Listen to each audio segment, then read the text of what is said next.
Good afternoon, traders. Joseph here from Eightcap. So, just in today's market update, we're going to have a quick look of some of the key things overnight and what's been happening so far in today's Asian session.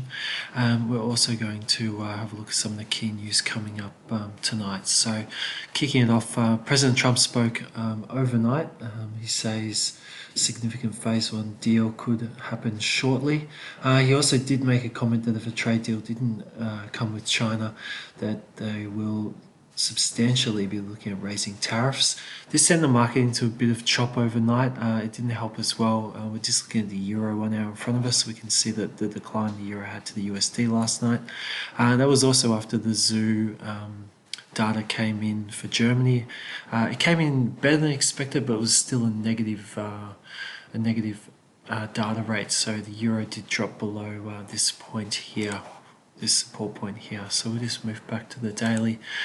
We can see that so far things have been pretty quiet so far on the euro, and the Aussie did have a bit of a skip higher after the New Zealand interest rate decision. We'll get to that shortly, but it has come down again and is trading a little bit lower at this point. So just talking about the New Zealand dollar, it shot up today after the market was basically expecting rates in New Zealand to drop to 0.75%, but the RBNZ decided to hold rates.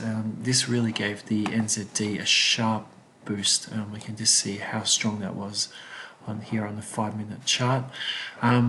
So there was a big surprise, and all of the New Zealand dollar pairs had a big jump. So we're just going to move over to some of the key news that's coming up tonight.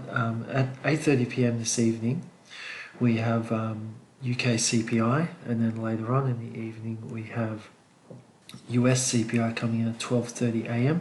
Both those times are in Australian Eastern Daylight Time. And very early tomorrow morning we have the RBNZ. Governor Orr is addressing the market. So that's at 6:10 a.m. on Thursday morning, Australian Eastern Daylight Time. So just jumping over to the pound yen. If we just have a look on the daily chart, we can see that we're watching this one at the moment. We have a symmetrical triangle, or you could call it a pendant pattern. Price has basically been holding in this area, and we are wondering that tonight, if CPI in the UK does come out outside the bands that have been expected, that could we see a breakout of this pattern, or will it discontinue the trade in this pattern? But either way, at the moment the market is in an uptrend, and these can be seen as continuation patterns, but until it breaks out, it's anyone's guess really which way it's going to go. So definitely one to keep an eye on, as it has been consolidating for a fair while and charging up this pattern. The dollar CAD was a little bit interesting last night. We did see oil come off, but it didn't help the dollar CAD. It was a very choppy night last night. We can just see here how wide that range was and how little movement happened. But as we can see today, the dollar CAD has moved higher. The US dollar's made a bit of a move around the middle of today's Asian session. So that's it for today's report. Keep an eye on the CPI data that's coming out, and enjoy the rest of your trading day. And then, until the next video, good trading.